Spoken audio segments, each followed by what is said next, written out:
Hello guys, welcome to software engineering video lecture series. दोस्तों, last video में पढ़ा था इटरेटिव वाटरफॉल मॉडल। अगर आपने मेरी वो वीडियो नहीं देखी है तो लिंक डिस्क्रिप्शन बॉक्स में वहाँ से जाकर देख लीजिएगा, क्योंकि अगर आपको इटरेटिव वाटरफॉल मॉडल नहीं आता है तो आपको ये समझना थोड़ा ईजी नहीं पड़ेगा, काफ़ी डिफिकल्ट हो जाएगा आपके लिए। चलिए शुरू करते हैं। इस वीडियो में हम पढ़ने वाले हैं प्रोटोटाइप मॉडल। तो नाम से समझते हैं कि प्रोटोटाइप क्या होता है। बेसिकली प्रोटोटाइप क्या होता है, जैसे मान के चलिए हमको एक रोबोट बनाना है या कोई भी मशीन बनानी है और हमको पता है कि वो फ्यूचर में वैसी दिखने वाली है, तो उसके पहले हम उसका एक डमी तैयार कर लेते हैं। डमी मतलब उसके जैसा दिखने वाली चीज़ को तैयार कर लेते हैं, या उसके सिमिलर जो चीज़ होती है ना उसको तैयार कर लेते हैं, जो ओरिजिनल की तरह ही दिखती है उसको हम डमी बोल लेते हैं।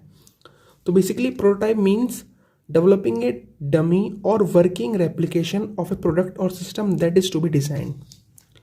और यही हमारा प्रोटोटाइप मॉडल होता है। ये काफ़ी पॉपुलर SDLC मॉडल है, सॉफ्टवेयर डेवलपमेंट मॉडल है। ये काफ़ी पॉपुलर।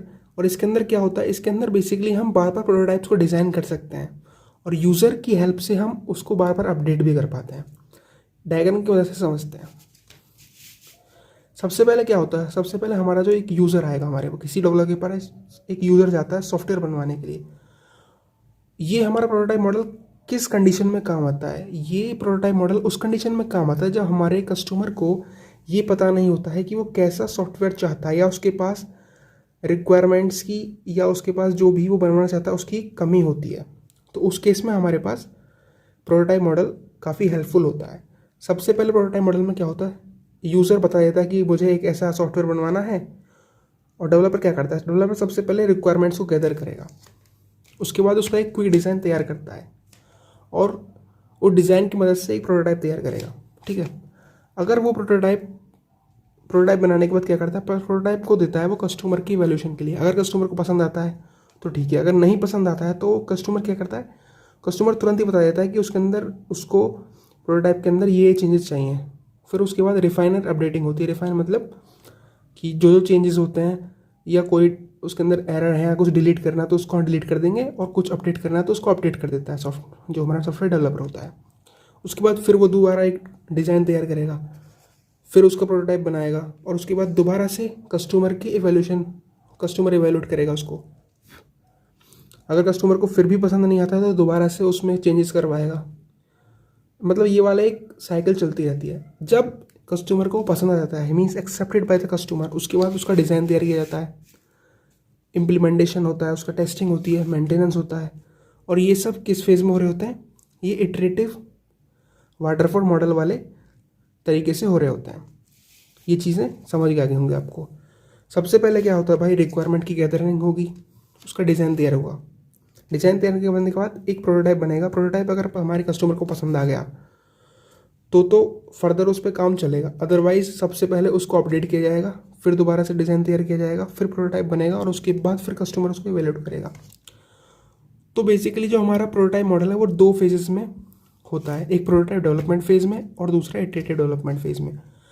प्रोटोटाइप डेवलपमेंट फेज़ के अंदर हमारा प्रोटोटाइप बनता है और एक प्रोटोटाइप पक्का कर लिया जाता है कि हाँ, इस प्रोटोटाइप पे हमारा जो सॉफ्टवेयर बनने वाला है उसको फाइनलाइज कर दिया जाता है। फिर इटरेटिव डेवलपमेंट में हमारा जो भी सॉफ्टवेयर है वो बन के तैयार हो जाता है।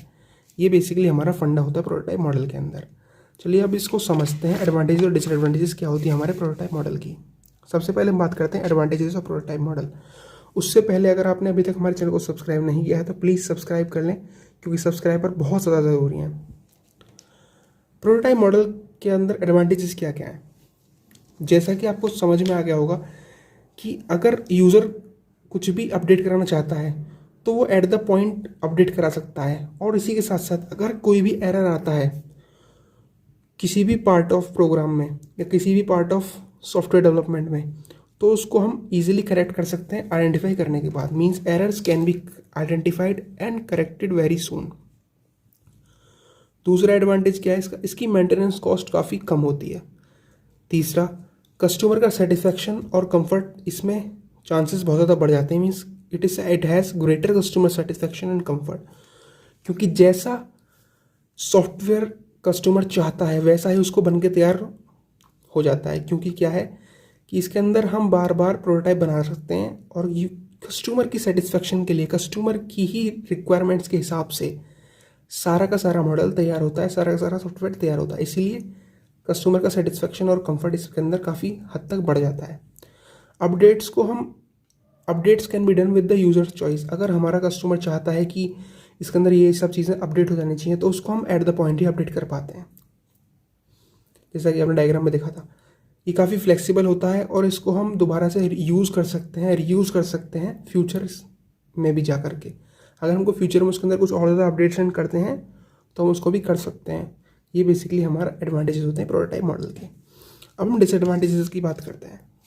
सबसे पहला डिसएडवांटेज तो क्या है कि ये काफ़ी कॉस्टली होता है टाइम के हिसाब से और मनी के हिसाब से, क्योंकि भाई बार बार प्रोटोटाइप बनेगा, बार बार कस्टमर की कोई चॉइस चेंज हो रही है, तो प्रोटोटाइप बनाने में और सॉफ्टवेयर बनाने में जो टाइम है वो काफ़ी बढ़ता जा रहा है ना, तो इसीलिए ये काफ़ी कॉस्टली होता है with respect to time and money.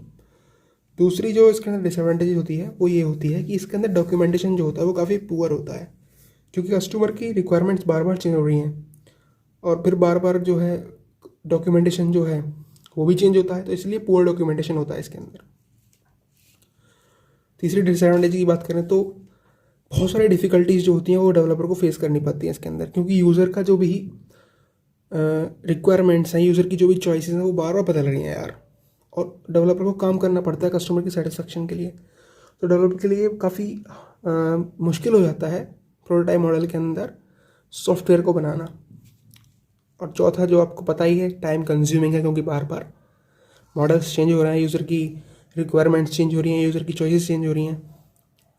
ये इसके अंदर डिसएडवांटेजेस आते हैं। अब हम बात करते हैं टाइप्स ऑफ प्रोटोटाइप मॉडल की। बेसिकली 4 टाइप्स होते हैं प्रोटोटाइप मॉडल के। एक रैपिड थ्रोअवे प्रोटोटाइप, दूसरा एवोल्यूशनरी प्रोटोटाइप, तीसरा इंक्रीमेंटल प्रोटोटाइप, चौथा extreme prototype. Rapid throwaway prototype में क्या होता है भाई, अगर यूज़र को पसंद नहीं आया कोई एक प्रोटोटाइप तो उसको हम थ्रो कर देंगे या उसको हम रहने देंगे और एक दूसरा प्रोटोटाइप बना कर देंगे यूज़र को या कस्टमर को, और कस्टमर उसको फिर एक्सेप्ट करेगा। ये हमारा रैपिड थ्रोअवे प्रोटोटाइप में होता है। अगर आपको ये 3 समझने हैं तो प्लीज़ कमेंट कर लीजिएगा, मैं इनके ऊपर भी वीडियोस बना दूंगा।